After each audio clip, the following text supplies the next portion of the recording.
Alright, welcome back sa Unang Hit mga kapuso. Balik tayo sa pagbida ng mga asong Pinoy or Aspin. Wala na raw dahilan para tawagin silang asong kalye or askal. Dahil hindi naman talaga kailangan ugaling kalye ang mga asong ito. Hindi talaga. Tulad kasi ng ng ibang breed, diba? Trainable po ang mga Aspin. At eto po ang preba ang mga Aspin na kasama ni Monica. Go, Mon. Si Mon kaya ang nag-train dito. Astig, Simon. Astig. Diba? Heel. Play dead. Alright.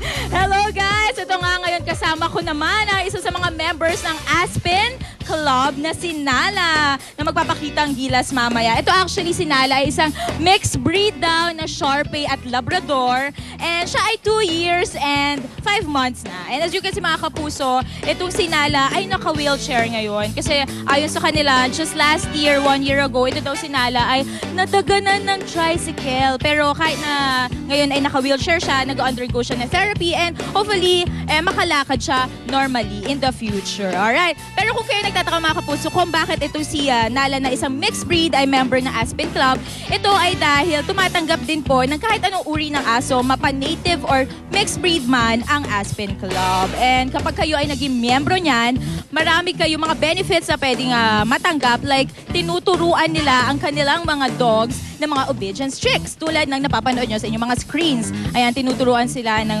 paano mag-sit, yung mga basics like sit or play or roll. Ayan, iba't iba po ang tinuturo sa kanila ng kanilang mga trainers.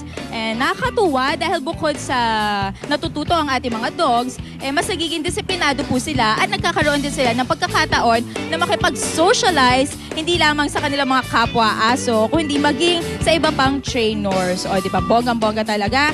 At ayan, nakikita nyo, yun yung ginagawa nilang paraan para sumunod yung mga dogs. Bibigay sila ng food after nila turuan ang mga ito ng iba't ibang tricks. I love it. Kapag ako talaga nagka-Aspen, dadaling ko yan sa Aspen Club. And para pag-usapan pa itong Aspen Club, kasama natin ang isa sa mga trainers dito at isa rin sa member na Aspen Club na si Miss Araneta. Miss Elsie Araneta. Good morning, ma'am.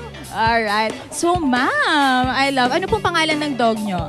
Shiba. Shiba. So, para po sa mga kapuso natin dyan na medyo nagtataka kung paano ba maging member ng Aspen Club, ano po ba ang dapat gawin? Well, they need to go online and go to pos.org.ph and they can register their dogs online and they can either pay online also or go to our office and pay there. Okay. So ano po yung mga parang basic benefits, yung marami pong benefits na pwede nila makuha dito? Every quarter, meron kaming mga events sponsored by POS. And of course, since it's a club, all the members get to know each other and they can have bonding time with their dogs and we can help them train their dogs, help them enrich the lives of their dogs.